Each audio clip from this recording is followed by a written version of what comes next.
The 80s gave us iconic hits, but some films were left behind. These 10 forgotten gems deserve your attention, offering a mix of suspense, style, and unforgettable moments you won't find anywhere else. Body Double, 1984. You see that poster, you think Hitchcock, right? De Palma's obsession is just right there. This is mid-80s. He'd already done Scarface, Dressed to Kill. He was seen as the modern suspense guy. This film lands right in that wave of stylish, sometimes really controversial thrillers he was making. He and co-writer Robert Average steeped themselves in Hitchcock. You can feel Rear Window, Vertigo, the whole voyeuristic thing, an actor stumbling into a murder plot. It's pure Hitchcock updated. De Palma pushed the boundaries for 84 with the content. Audiences had seen slasher. Body Double went further with the sexuality and violence explicitly. It got an X rating initially, had to be trimmed. Even after Scarface, that kind of explicit content made it tough to market widely. It reflects the shifting standard of what was okay on screen. Ironically, that boldness is part of its camp appeal, but it didn't do well. Made about $8.8 million against a $10 million budget, mostly just in the US. Financial disappointment. The critics were split. Some found it vulgar, implausible, gratuitous sex and violence. Others totally got it. Roger Ebert loved it, called it exhilarating, pure filmmaking. The mixed reception didn't help it much at the time. The Wraith, 1986. The car, the helmet. It mashed up genres, high-speed car chases, and supernatural revenge. An indie film with sheen just before Platoon blew up. It landed right when muscle cars and teen fantasy were huge. Mid-80s obsession. Mad Max, Christine, The Wraith tapped into that car flick craze, but added the sci-fi twist. Murdered teen comes back as this mysterious driver in an indestructible supercar. The Dodge M4S Turbo Interceptor. That car was practically a character itself. It had a comic book feel, like Knight Rider meets a ghost story. Its initial reception wasn't great. Small distributor, limited release. First-time director Mike Marvin, young cast, only opened on 88 screens. Got lost in a crowded summer. The box office reflected that. Stalled out at about $3.5 million in the US. Barely made back its modest $2.7 million budget. Marvin claimed the prints were bad, the audio was muffled, people couldn't hear the dialogue. Whether that's true or not, it had a short run. But like Body Double, it found its audience later. Cable TV, VHS rentals, horror, and sci-fi fans started appreciating its campy charm.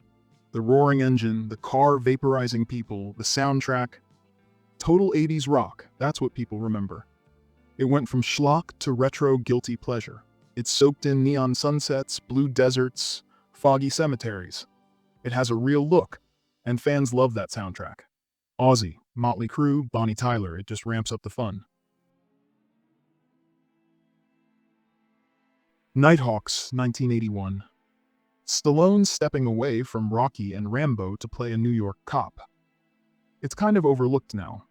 Early 80s, you still had those hard-edged crime dramas carrying over from the 70s, that neon noir feel. Nighthawks was an urban terrorist thriller.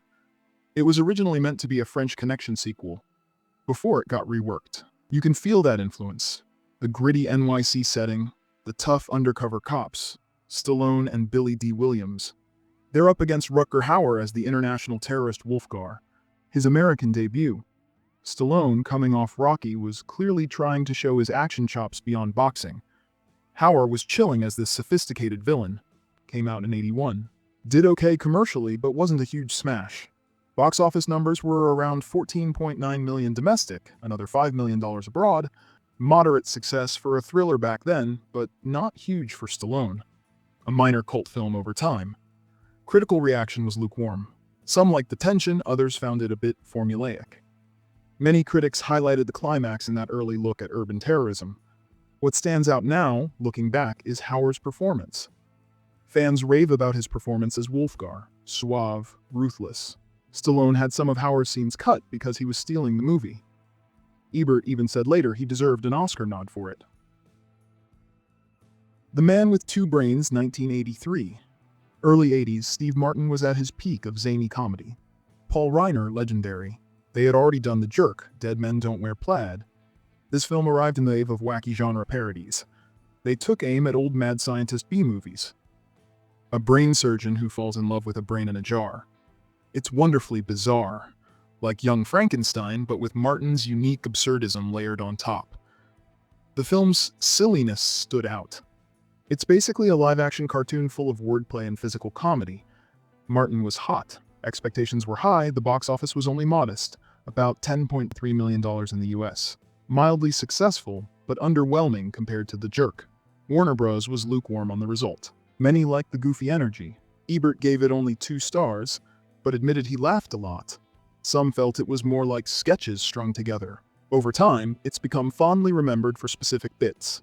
People still quote the point of insertion scene or Martin's romance with the brain, voiced uncredited by Sissy Spacek, which is amazing. Right in the middle of the Australian New Wave, director Richard Franklin was a huge Hitchcock fan. Called it Rear Window on a Highway. Aussie cinema was getting noticed internationally. Mad Max. Franklin wanted a suspenseful cat-and-mouse game set on desolate outback highways.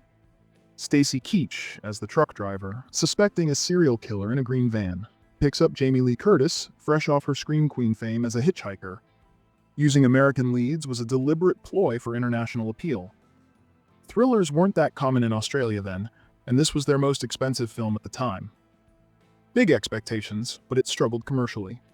Made only $500,000 in the US. The marketing was terrible. They sold it as a slasher, which it isn't. Alienated the audience, and it underperformed in Australia too. Box office bomb. It's become a cult favorite for thriller fans. Initially, some Aussies were maybe confused.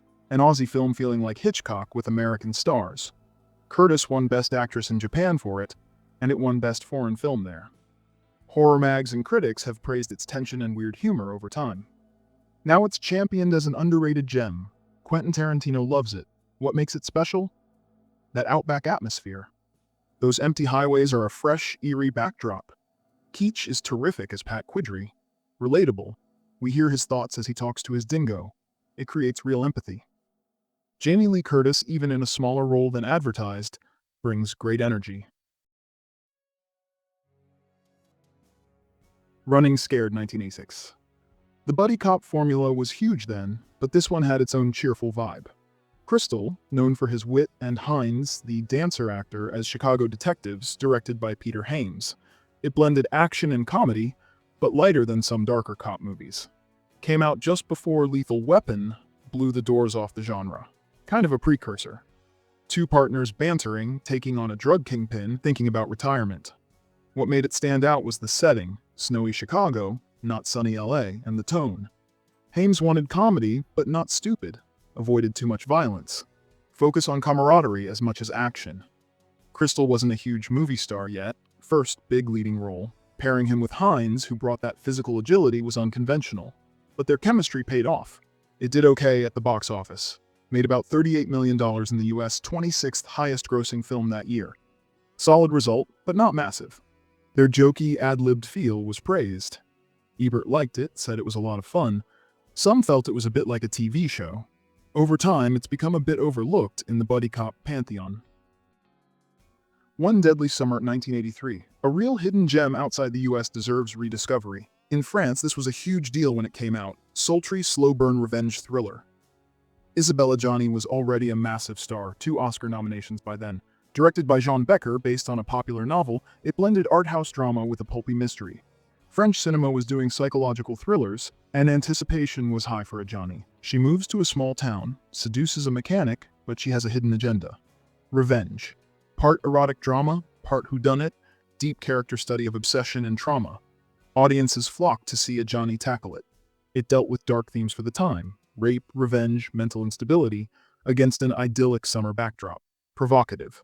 In France, it was a monster hit. Over 5 million tickets, #2 film of '83, nominated for the Caesars. Her performance as Elle is considered one of her absolute best. Innocent, erotic, vengeful, she carries incredible complexity. But outside France, it had a much smaller release. Art house cinemas in the US. English-speaking critics were more divided. Variety said the plot stretched belief, but a Gianni was astonishing. Mixed overseas reception, limited release, it slipped under the radar outside France. If you're enjoying these hidden gems, don't forget to subscribe. Join the Vintageverse community for more cinematic treasures, and hit the bell so you never miss an unforgettable film. Star 80, 1983. Fosse, known for All That Jazz, took this incredibly sharp, dark turn. It shocked people. It's the true story of Dorothy Stratton, the Playboy playmate murdered by her husband-manager Paul Snider in 1980. Fosse, with his own complex history in show business, was drawn to this cautionary tale about the dark side of fame. It was his last film, a huge departure from musicals and pretty controversial subject matter for the early 80s. Gritty true crime dramas weren't that common, especially about Playboy's underbelly. Made it stand out, but also hard to watch. Fosse came off All That Jazz, which was semi-autobiographical, and shifted to this unflinching look at exploitation and violence. Marielle Hemingway as Dorothy, Eric Roberts as Snider. Roberts was just incredible. The film had a limited release in late '83. Controversial subjects, studio wasn't sure how to market it. Critics were split. Audiences mostly stayed away. Too grim. Box office showed the discomfort, only about $6.5 million in the US. Commercial disappointment. People praised the acting but found the film itself too disturbing, depressing. The critical reaction was mixed, but universally praised the performances, especially Eric Roberts' Golden Globe nomination. He was phenomenal. Hemingway also got respect for capturing Dorothy's innocence and allure, stepping outside her usual roles.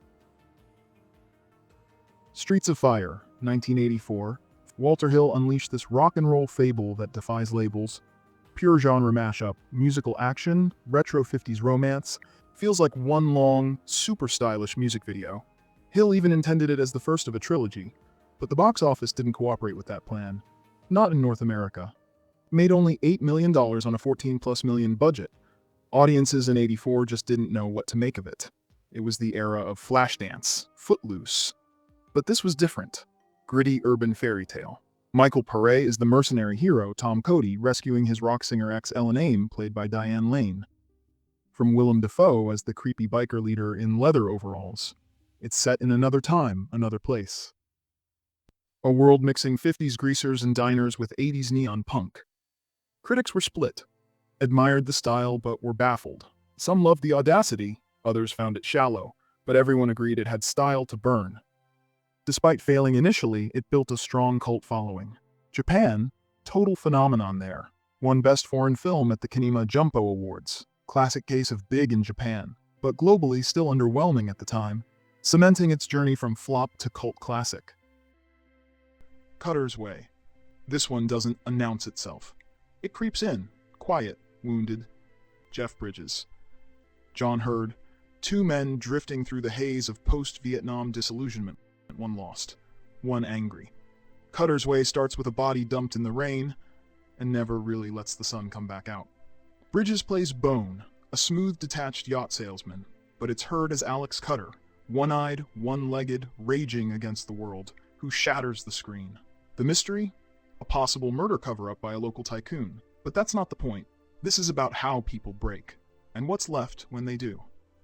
Critics didn't get it, audiences didn't show up, United Artists barely promoted it, another casualty of studio shakeups. But now, people see it for what it is. A damaged, devastating masterpiece. The cinematography? Bleached California daylight masking rot. The performances? Ferocious. John Hurd gives one of the most tragic and furious turns of the decade. It didn't fit the mold in '81.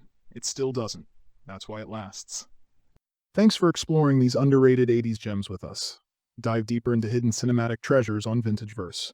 Don't forget to like, subscribe, and hit the bell to never miss a classic.